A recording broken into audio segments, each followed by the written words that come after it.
Evangelho de Lucas, capítulo 13, verso 22. Estamos falando sobre a palavra da cruz. O título do texto se chama Porta Estreita. Nós vamos nos ater apenas ao verso 22, que diz assim: Percorria Jesus as cidades e as aldeias, ensinando e caminhando para Jerusalém. Amém. Queridos, ao observar esse texto e a citação de Lucas, dá-me a ideia clássica de algo que eu já citei aqui a vós outros no outro tempo. Eu já disse certa vez que o destino sempre é mais importante do que qualquer outra coisa numa viagem. O destino definido é tão importante que sem ele você não consegue planejar coisa alguma. Sem saber o destino, você não sabe nem como fazer as malas para tal coisa. Sem ter ideia do destino, você não consegue calcular os custos. Portanto, todo roteiro que se vai estabelecer na vida, ele deve de se obedecer primariamente à escolha de um destino. E o sucesso de uma boa viagem é definir primariamente o destino na qual se irá. E, portanto, trazendo sobre o contexto de vida, quer queira nós ou não, todos estamos caminhando em um destino. Estamos rumando para um alvo. E eu percebo que um dos maiores problemas da geração de hoje é justamente não saber para onde está indo. Não sabem o seu destino e nem tampouco como descobri-lo. É uma das coisas que mais atormentam a minha geração, tanto no âmbito profissional quanto no âmbito espiritual. Os professores e educadores que aqui estão esta noite sabem melhor dizê-lo, justamente porque é uma garotada que não tem a menor ideia do que eles querem ser na vida, e nem tampouco de onde irão chegar. É possível você encontrar uma grande parte das pessoas sem ter a menor noção do que farão na vida. Há pesquisas e de grande validade e de fonte segura de que a nossa nação, no ano de 2015, teve uma pesquisa muito importante e diagnosticado entre 10 mil entrevistados entre norte e sul do país, e desses 10 mil entrevistados, 94% deles não têm um objetivo na vida, não sabem o que farão da vida e nem onde irão chegar. E os 6% que sobram, apenas 2% destes têm definido o seu destino, o seu roteiro, o seu futuro. E os outros 4% estão ainda na busca por definir. Mas isso é assustador, porque de 10 mil pessoas são 9.400 que não sabem onde irão chegar, não sabem e não têm ideia de como irão chegar. Vivem, portanto, sem um objetivo na vida. Vivem, portanto, sem saber como será o amanhã ou o futuro. Até porque não há neles nenhuma perspectiva de futuro. E olhando para esse versículo, eu percebo algo muito importante que Jesus tem a nos ensinar. Repito, percorria Jesus as cidades e as aldeias, independente do tamanho. Jesus vasculhou todos os cantos da região da Galileia e da Judéia, e esteve em algumas regiões ainda fora dos quadrantes judaicos, como Tiro, Sidom e outras partes, objetivando ele alcançar todas as pessoas. E fato verdade que nesse texto está esboçado de maneira clara duas verdades implícitas na vida de Jesus e que definiram praticamente o ministério dele, e que também podem ser copiadas por nós e ensinadas a nós.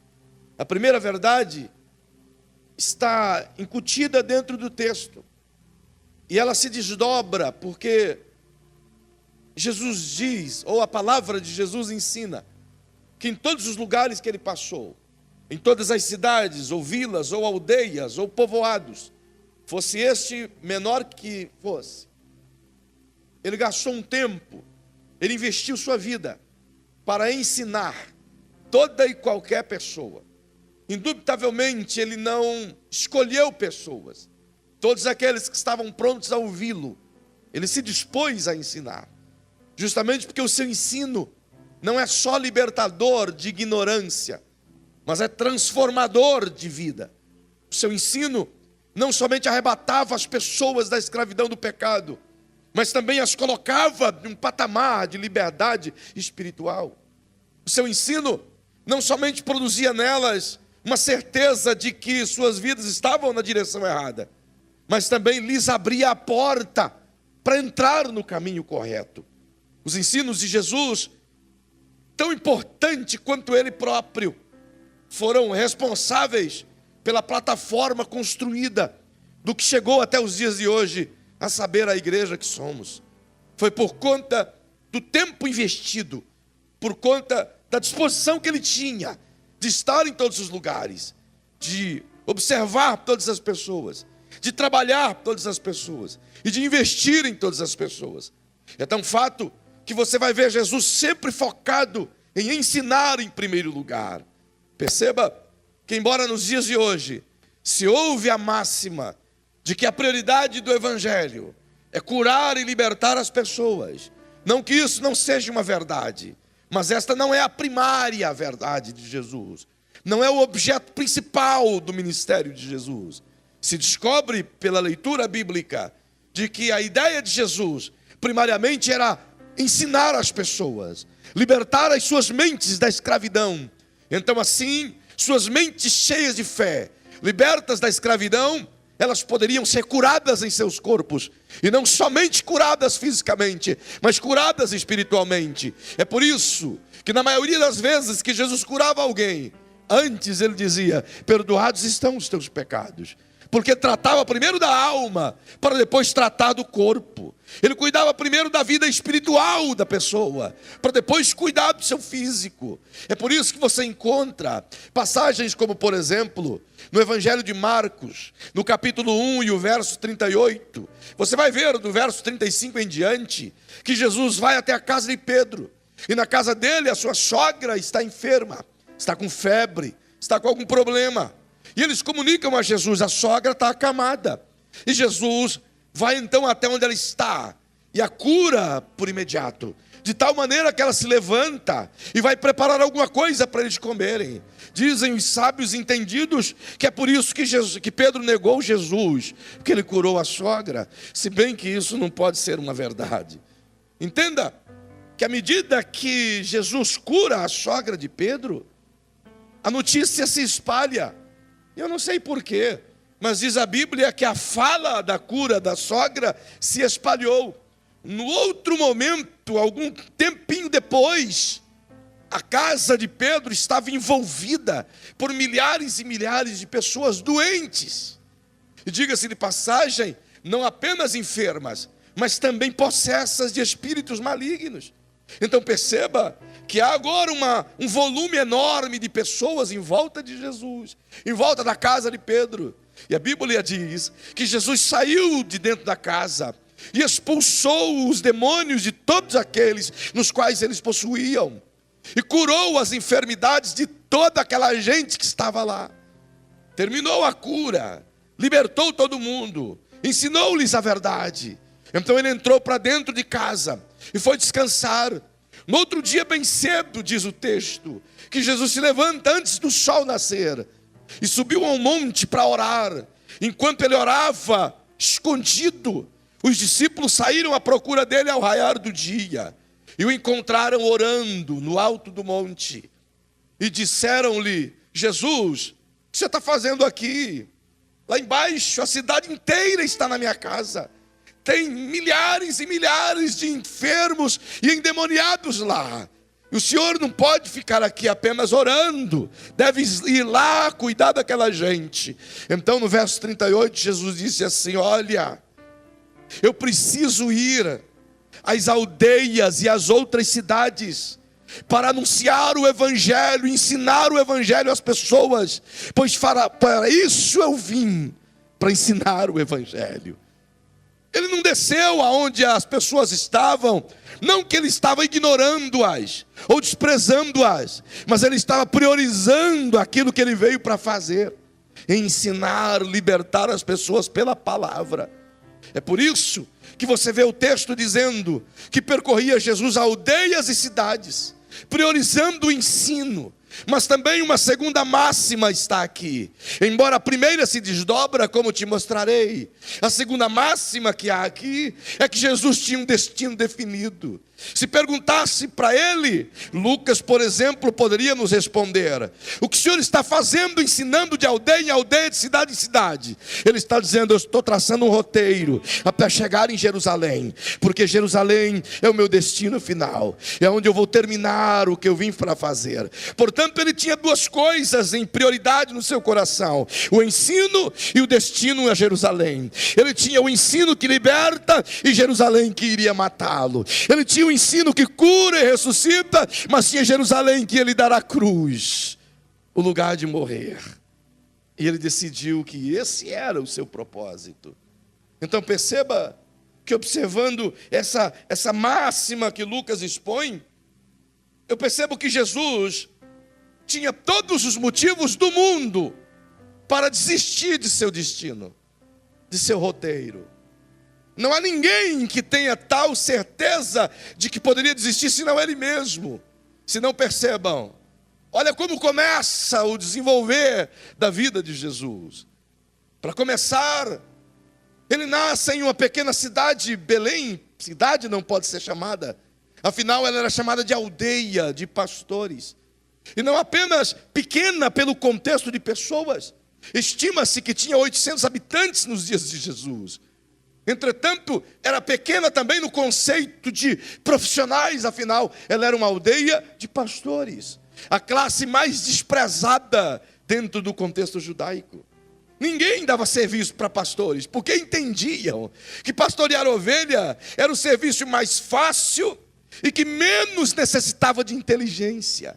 Então as pessoas imaginavam que para ser pastor de ovelha bastava ser burro, e pronto, já era suficiente para ser pastor de ovelha. Graças a Deus isso mudou, não é não? Graças a Deus. Perceba que além de nascer em Belém, que era pequeno por demais, ele nasceu dentro de um ambiente que qualquer pai ou mãe aqui, com certeza absoluta, não teria prazer em ter seus filhos. Nenhuma mãe que está aqui esta noite, com certeza sentiria alegria em dizer: o meu filho nasceu dentro de uma estrebaria, dentro de uma mangueira, dentro de um celeiro. O bercinho dele foi um coxo, onde os animais comiam. O pediatra que fez o parto foi o pai.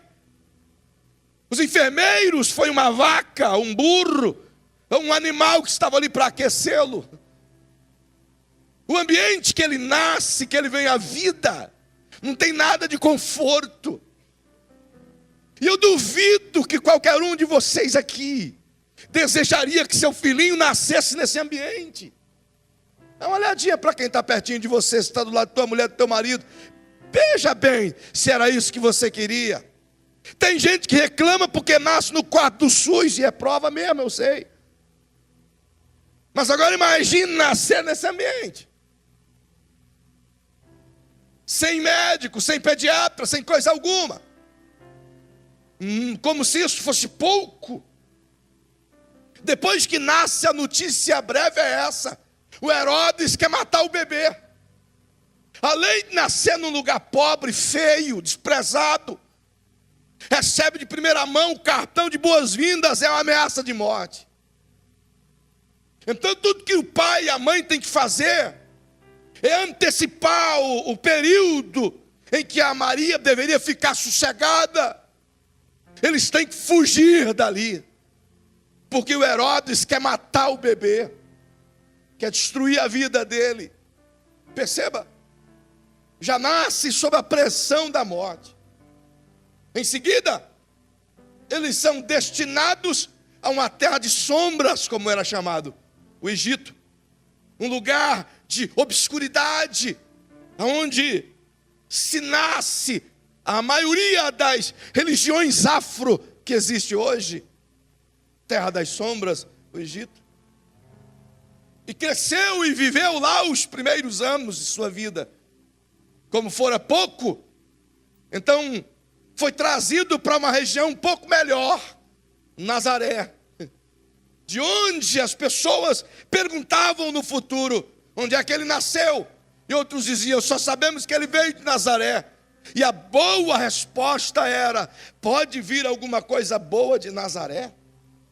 Justamente porque, como vós sabeis, Nazaré era o esgoto da sociedade. Tudo que não prestava ia morar lá, ia parar lá. Então, como se pensar que vem um profeta, vem alguém de Deus de Nazaré?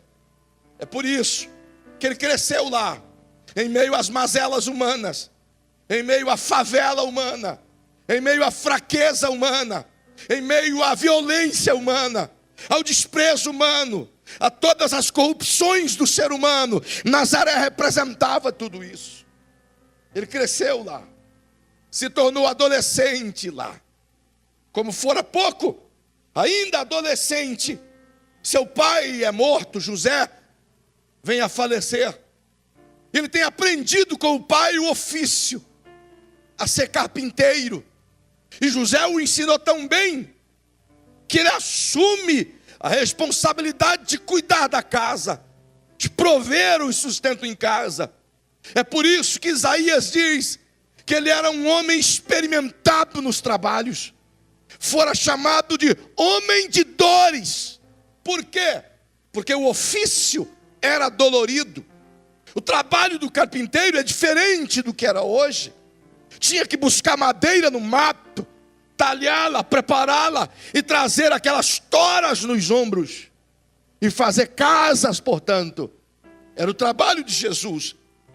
Longe de ser aquela figura patética, magérrima, com o rosto fino e cheio de base que você vê nas fotos de Jesus por aí afora.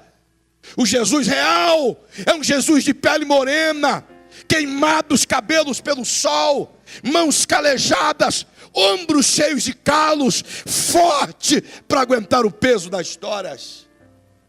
Diferente, submetido ao ardor do trabalho, submetido à dor da vida, ao que o homem sabe o que é comer do suor do seu rosto. Ele também soube, ele teve que aprender, sofrer tudo isso. Como se fora pouco, ele inicia o seu ministério no deserto. Poderia começar em qualquer outro lugar, mas iniciou o seu ministério no deserto, e diga-se de passagem, sozinho, sem apoio de ninguém senão do próprio Deus. Sabe? Agora note que começar no deserto não tem nada pior. Mas o deserto ensina também duas coisas. Diga para quem está perto de você. Diga assim, os desertos da vida, das duas uma. Ou ele te mata, ou ele te fortalece. Todas as vezes que alguém se submete a viver nos desertos da vida, das duas uma. Ou ele sai morto, ou sai fortalecido. O caso de Jesus, óbvio, ele saiu fortalecido, sozinho, 40 dias no deserto. Venceu as tentações e tudo o que veio sobre ele. Esse texto me mostra que Jesus tinha o seu destino definido, e que nenhuma dessas coisas fez ele repensar aquilo que veio para fazer. O ambiente em que ele nasceu não fez ele repensar o que ele veio fazer. Nada disso mudou sua ideia, até se mudar para Cafarnaum, uma vila de pescadores, onde inicia de fato e verdade o seu ministério. Agora perceba que nessa jornada, onde a gente aprende nessa máxima de Jesus, e eu queria que você citasse, repetisse comigo, para você entender. Diga-se comigo esse texto. ensina duas verdades. A primeira, o que Jesus queria fazer. A segunda, onde Jesus queria chegar. Aprenda isso, meu irmão. E se aprende com o que Jesus ensina. O que fizermos na vida define onde iremos chegar. O que fizermos hoje na vida é objeto de definição de onde isso vai nos levar. Perceba que Jesus sabia onde ele iria. Por isso ele se esmerou para fazer o que fazia. Ensinar e curar e libertar pessoas. É preciso, portanto, ver com ele e aprender com ele as prioridades. Agora, entenda isso. Onde você quer chegar. E eu queria que você pensasse comigo isso. Diga aí para essa pessoa mais bonita e cheirosa. Diga, onde você quer chegar determinará as coisas que acontecerão com você. O que você faz defina onde você vai chegar. Mas onde você quer chegar vai determinar as coisas que vai acontecer com você. Quer você queira ou não. Coisas que fogem ao seu controle. Coisas que estão além do seu controle. As coisas que não esperamos acontecer. Mas elas acontecem. Elas vêm, mesmo que a gente não queira. Olha o exemplo de Jesus. Se você abrir a sua Bíblia, no Evangelho de João, no capítulo 7, e o verso 5, você vai ver um detalhe. Você vai perceber que de imediato, ele inicia seu ministério. Mas aqueles dos quais ele mais acreditava, queria ser o seu apoio, foram os primeiros a não acreditarem nele. Aquilo que você menos espera, nem os seus irmãos criam nele. Isso se assemelha muito àquilo que objetivamos, que sonhamos, que almejamos. E às vezes contamos, eu espero ser, eu quero ser, eu quero estar. Mas as primeiras coisas é a família não acreditar. É os irmãos dizerem, louco, maluco, como?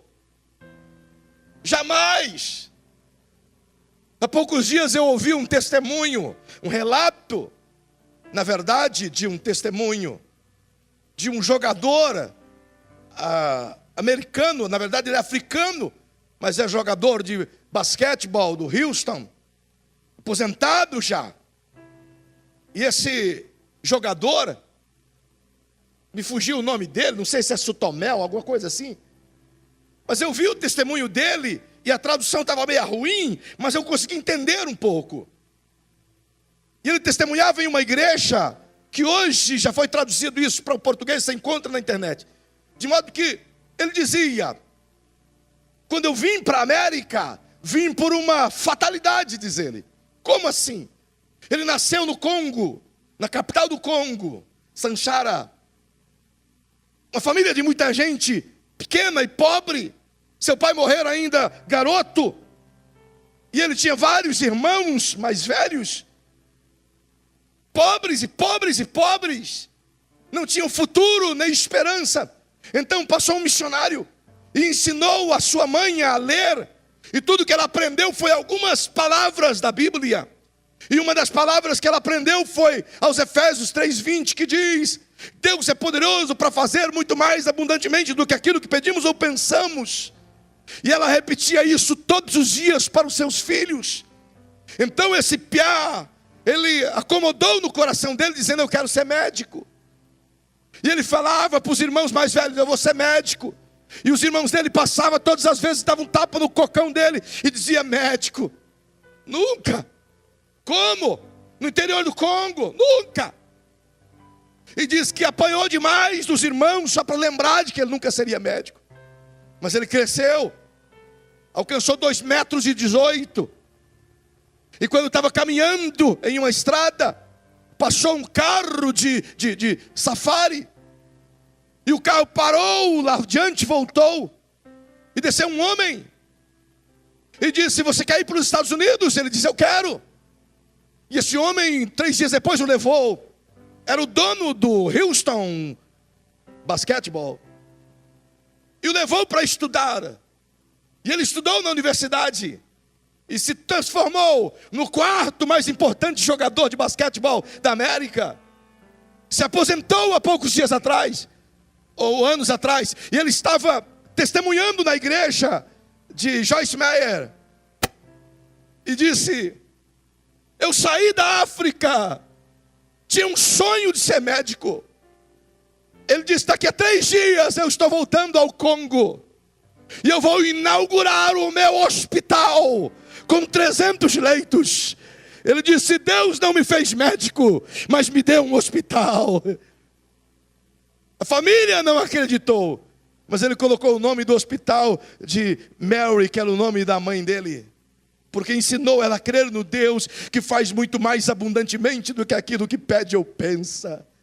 Então diga para quem está ao seu lado: você não sabe do lado de quem você está sentado. Não.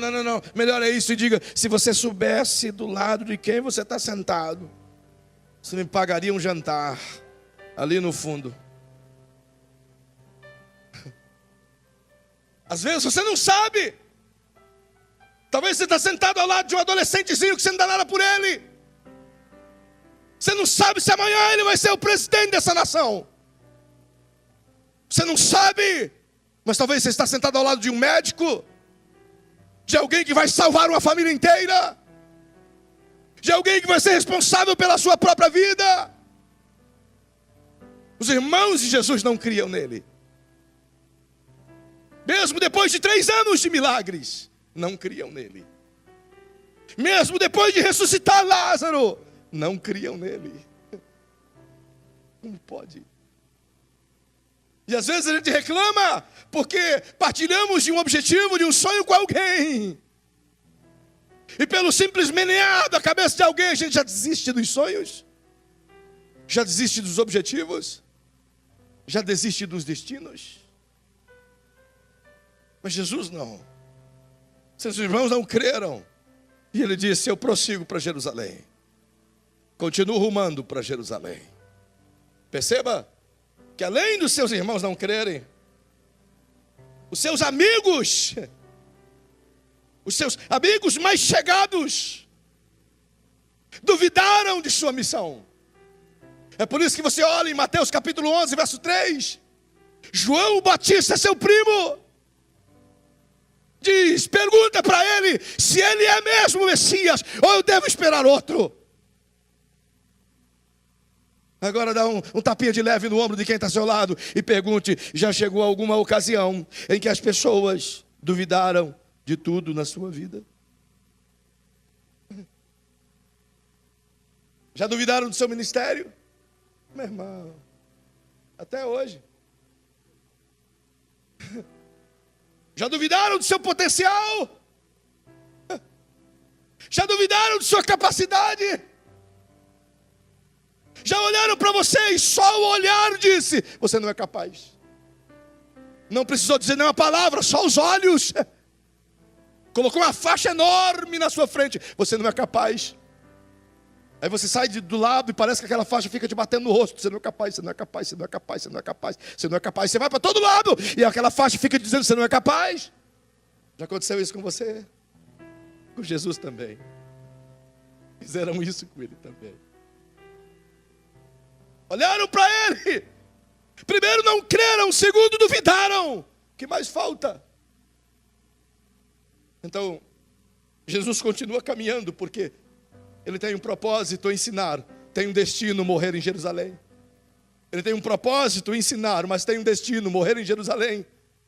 Então as pessoas duvidam, as pessoas não creem, mas ele disse: meu destino está traçado, meu objetivo está firmado em mim. Então, independente do que as pessoas acreditem, independente do que as pessoas duvidem, nada vai tirá-lo do foco. Ele continua andando em direção a Jerusalém. Perceba que essas coisas podem acontecer com você, ou já aconteceram, como por exemplo, aconteceram na vida de Jesus. Se você olhar no Evangelho de Mateus, no capítulo 16, verso 1, Você vai ver os escribas e fariseus se aproximando dele de maneira cautelosa, amorosa, bajuladora, cheia de elogios, mas na tentativa de pegá-lo em falso. Então esteja certo, se tiveres um destino focado, saber o que você quer da sua vida, pessoas falsas, com palavras de lisonja, bajuladoras, irão se aproximar de você, irão te dar tapinhas nas costas. Cuidado com aqueles que te elogiam demais. Cuidado, pois são estes que puxarão o teu tapete. Cuidado. Cuidado com aqueles que apresentam te amar demais. Porque nenhum amor é em exagero, o amor é em equilíbrio. Nenhuma admiração é em exagero. Admiração em exagero é ser psicopata por alguma coisa. É se tornar maluco por aquelas coisas. Perceba. Jesus recebeu esses caras, mas ele disse: meu rumo está traçado, vou continuar caminhando a Jerusalém. Entretanto, coisas podem acontecer. Como por exemplo, você encontra no Evangelho de Mateus, no capítulo 26 e o verso 48, onde amigos mais chegados o traem. Agora dá uma olhadinha bem de leve, de canto de olho para quem do teu lado, e diga: alguma vez já aconteceu. Se não aconteceu, te prepara, porque mais cedo ou mais tarde vai acontecer. O destino focado atrai falsos. Quando você sabe aonde você quer chegar, um monte de gente vai tentar pegar carona no teu sucesso. E não te engane, quando ele se estabelecer na tua carruagem, vai dar um jeitinho de te dar um empurrãozinho. É assim que funciona. Quando ele assumir pertinho das rédeas, ele, ui, caiu. Ah, passou, não deu para ver. Te convida para pescar, e tu não sabe nadar, de repente, caiu na água, a lancha foi embora. Ficou lá, dozinha. Coitadinho. Jesus, amado, cuidado, que deu de tudo, foi traído por aqueles a quem ele confiava. É pouco? Muito bem.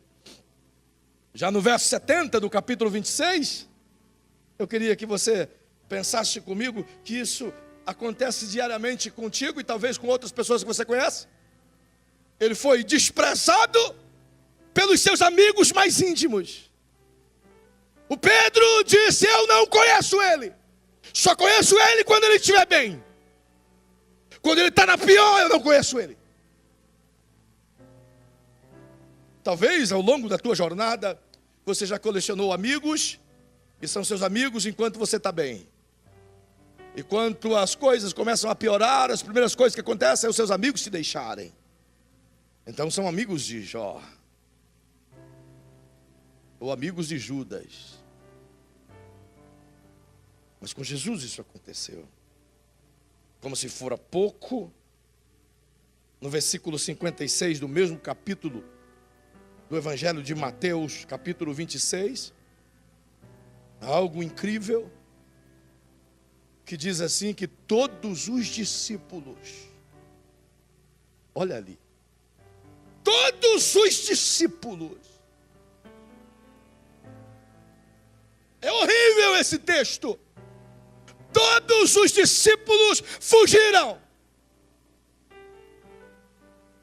E isso é prática na vida de Jesus. E se foi na vida dele, pode acontecer na sua também. Se é que não aconteceu. A verdade clara e nua é que todas essas coisas acontecem para fazer você olhar para a tua missão, olhar para o teu destino e dizer: acho que não vai dar. Acho que não adianta prosseguir. No capítulo 16 do Evangelho de Mateus, o verso 23,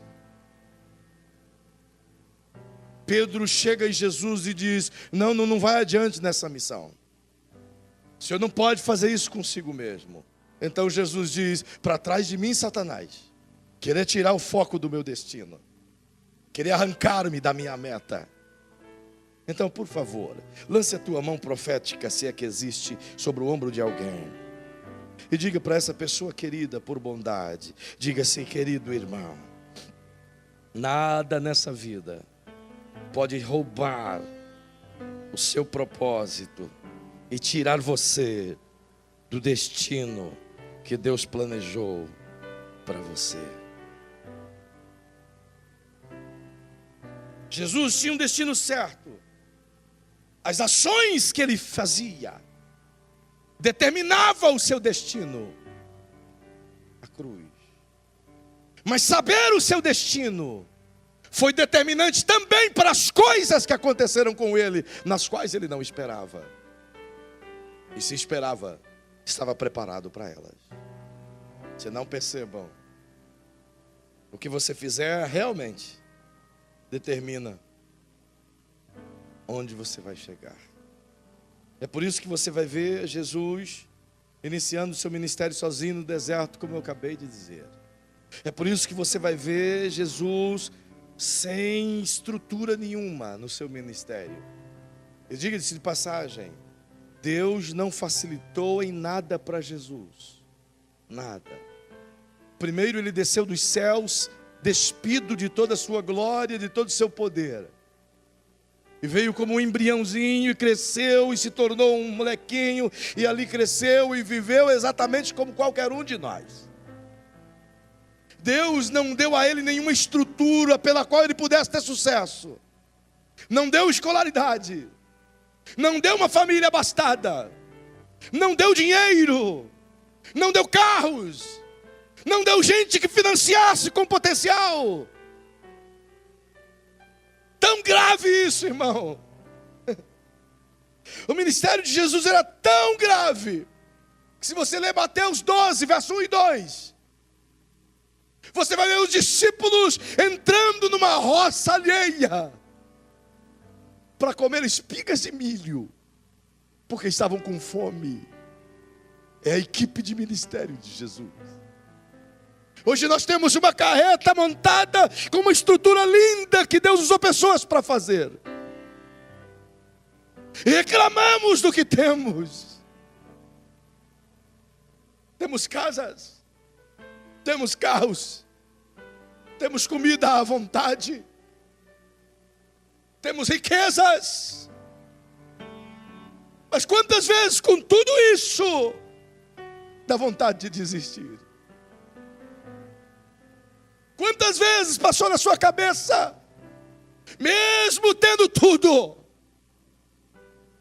vontade de desistir?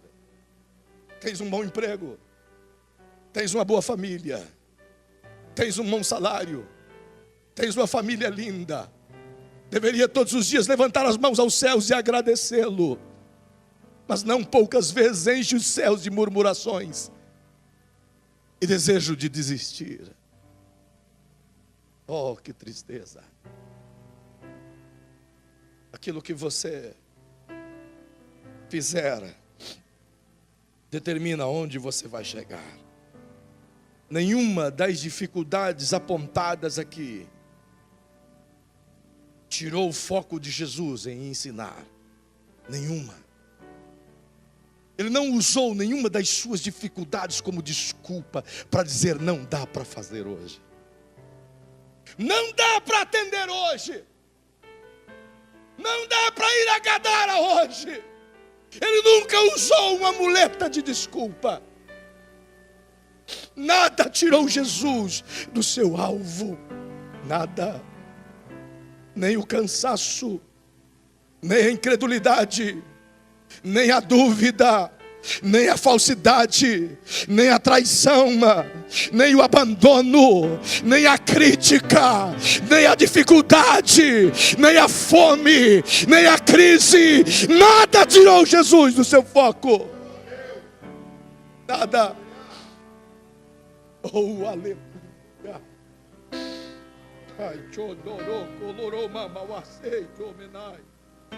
Aleluia, aleluia. Nada, nada, nada pode tirá-lo. Nada.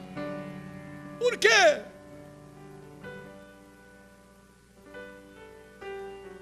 Se o destino de Jesus fosse outro, talvez seria um motivo a mais para não desistir. Se olhassem e dissessem: em Jerusalém o Senhor vai ser coroado rei.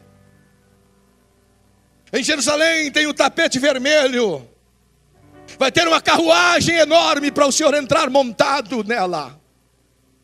Vai ter cornetas das melhores. Vai ter uma equipe vestida de linho fino para te esperar. E um palácio rodeado de ouro e coisas lindas para você governar. O mundo inteiro virá te honrar aqui em Jerusalém. Talvez seria um bom motivo para não desistir. Mas quando perguntavam para ele: o que o Senhor quer fazer em Jerusalém? O verso 22 do capítulo 16, ele diz: em Jerusalém eu vou ser preso, vou ser julgado, vou ser chicoteado, vou ser condenado à morte, morrerei na cruz. Uau. Por que ir à frente? Tendo todos os reveses, tendo todas as negativas da vida, ainda tendo um destino no qual ele sabia. Agora fala sério, olha bem para você mesmo. Você não sabe o que vai ser amanhã, sabe? Você pode até traçar um plano, pode até desenvolver um projeto e acreditar que você vai chegar nele e deve fazê-lo. Mas a verdade é que tudo está nas mãos de Deus. E Tiago diz: se Deus quiser, nós faremos. Se Deus não quiser, nós não faremos. Nós não sabemos o que será amanhã. Então fica fácil desistir, não é? Ou não. Mas agora imagine se você soubesse que daqui a 3 anos, olha bem para você, se você soubesse que daqui a 3 anos, numa sexta-feira, às 3 horas da tarde, você estaria estendido com os braços abertos, pendurado em uma cruz, com o corpo dilacerado, com o peso de bilhões e bilhões e bilhões de pessoas em pecado nas suas costas. O que você faria? O que você faria? Desistiria? Pediria misericórdia? Deus, muda seu plano. Mas nada disso fez Jesus desistir. Nada disso fez Jesus desistir. Nada tirava Jesus do seu destino. Eu vou dizer de novo e vou te explicar por quê. Nada tirava Jesus do seu destino. Sabe por quê? O destino dele era Jerusalém. Diga comigo bem alto, já estou finalizando. Diga comigo: o destino de Jesus era Jerusalém.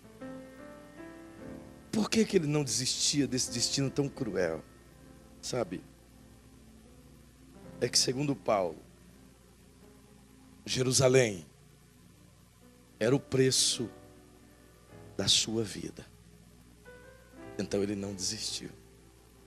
Porque se desistisse de Jerusalém, ele não iria pagar o teu preço, o meu preço. Continuaríamos devendo.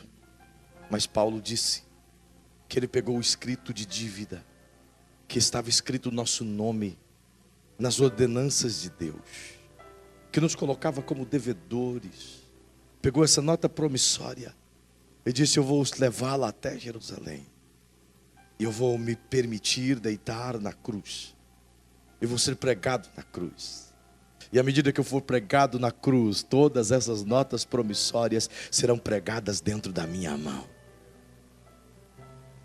O teu preço estava sendo pago em Jerusalém. Então, eu vou te pedir, esse era o momento de você ter dado um glória a Deus mesmo. Mas, como você não entendeu, eu vou pedir para você olhar para quem está pertinho de você, ou mesmo simplesmente dizer, sabe por quê? Jesus não desistiu de Jerusalém. Sabe por quê? Jesus não desistiu de Jerusalém. Porque desistir de Jerusalém era abrir mão de você.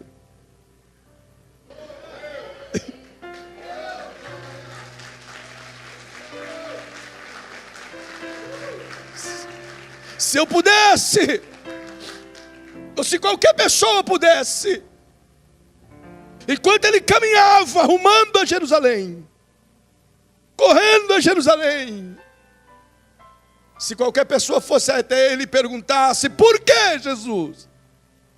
Por que você não desiste dessa tolice?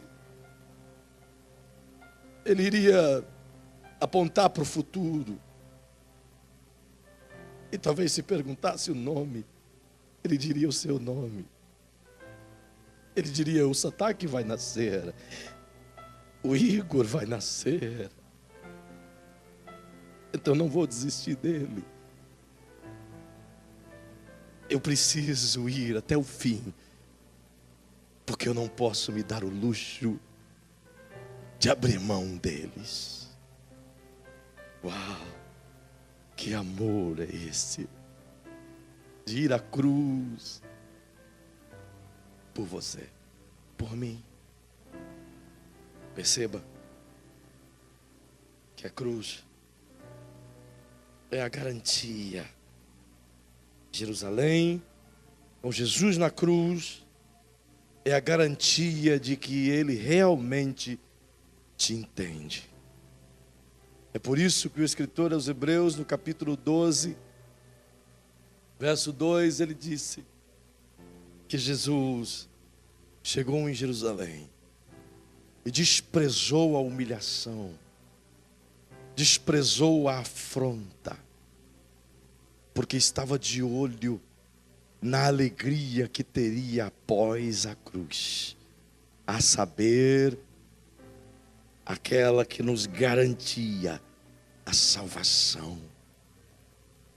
Fato de Jesus se tornar Senhor era o fato de assumir o controle da sua vida e poder dizer: diabo, eu agora estou assentado à direita de meu Pai, e eles estão chamando pelo meu nome. Você não tem mais direito sobre a vida deles, porque agora são meus.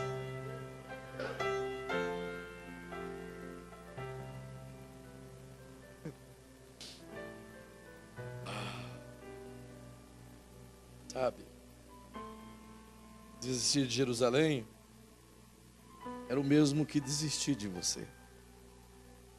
Desistir de Jerusalém era o mesmo que jogar a toalha e dizer: fulano não tem valor para mim.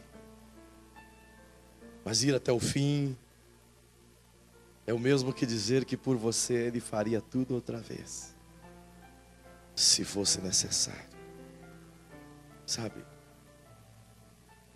Por isso, quer você esteja se arrastando, quer você esteja caminhando, quer você esteja correndo ao seu destino, não desista, não pare, estabeleça o seu alvo de relacionar-se com Ele e vai até o fim, ainda que seja contra a incredulidade, contra a dúvida, contra o desprezo, contra o abandono, contra a crítica. Não desista. Eu queria que você ficasse em pé. Sabe, talvez o caminho do seu destino agora aparentemente seja um caminho de dor, de desprezo, de abandono, de lágrimas, de frustração.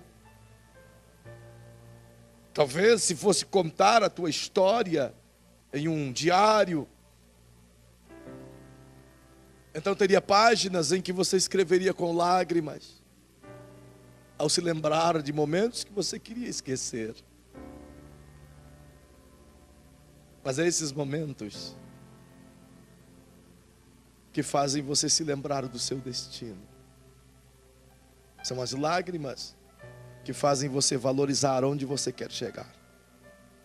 São as pedras que fazem você olhar e dizer: vale a pena ir até o fim. Talvez você não sabe,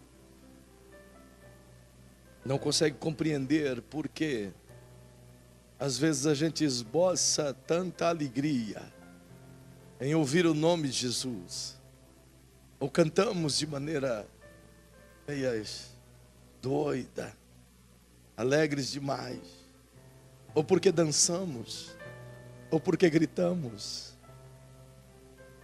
É porque só quem saiu do inferno sabe o quanto as chamas ardiam. Só quem sentiu as algemas caindo sabe o quanto elas pesavam nos braços.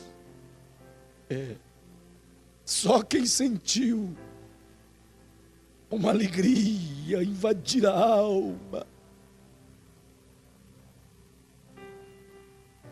sabe o quão duro era o vazio sem Ele.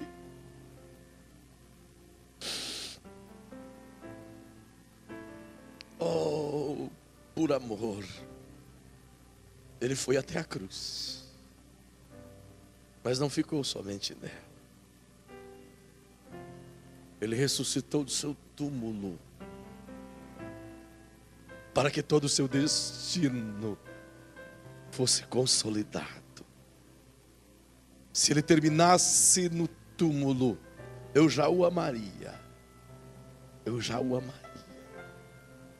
Mas porque ele ressuscitou, eu o adoro, eu me entrego, eu me submeto, eu sou dele, ele é meu.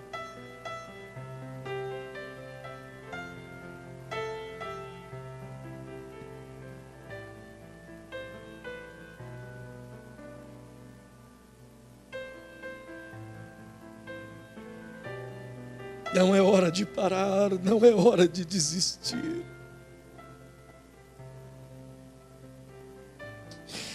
Não é hora de você olhar para trás e ter medo do futuro. É hora de você olhar para Jesus e crer que o teu futuro está nas mãos dele. É por isso que no Evangelho de João, no capítulo 16, o verso 33, ele disse: tendes bom ânimo, no mundo tereis aflições, mas eu venci o mundo.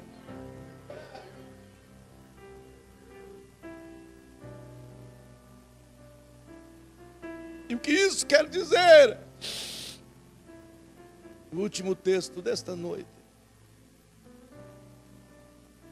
aos Hebreus, no capítulo 4, e o verso 15, e o verso 16, de forma tão linda, o escritor aos Hebreus esboça o objetivo de Jesus ter suportado até o fim, com espelho. Pois não temos um sumo sacerdote que não possa se compadecer das nossas fraquezas, mas sim alguém que, como nós,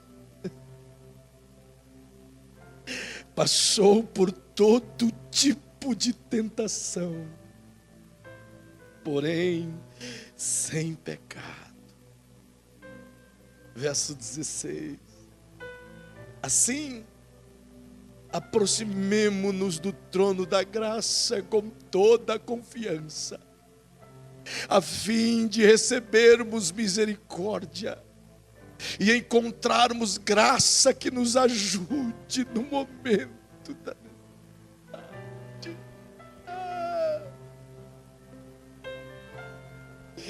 Oh, aleluia!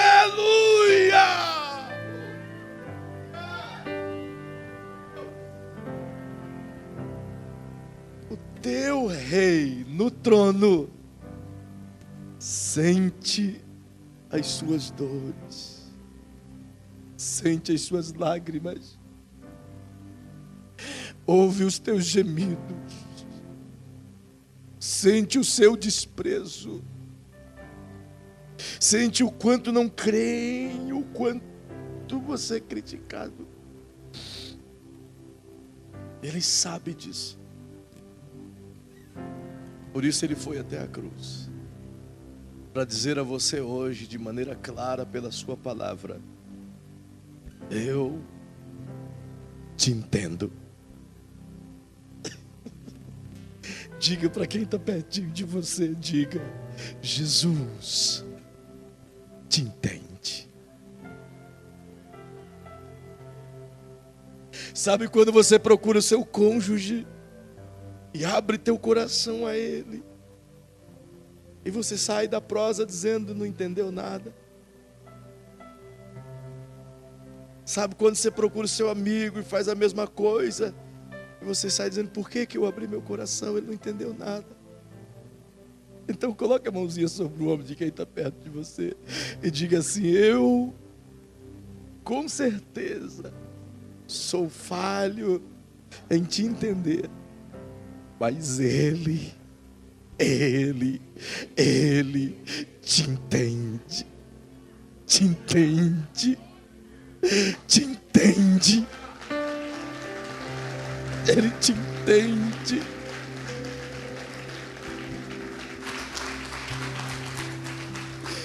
Oh, como é maravilhoso depender de Ti, meu Rei.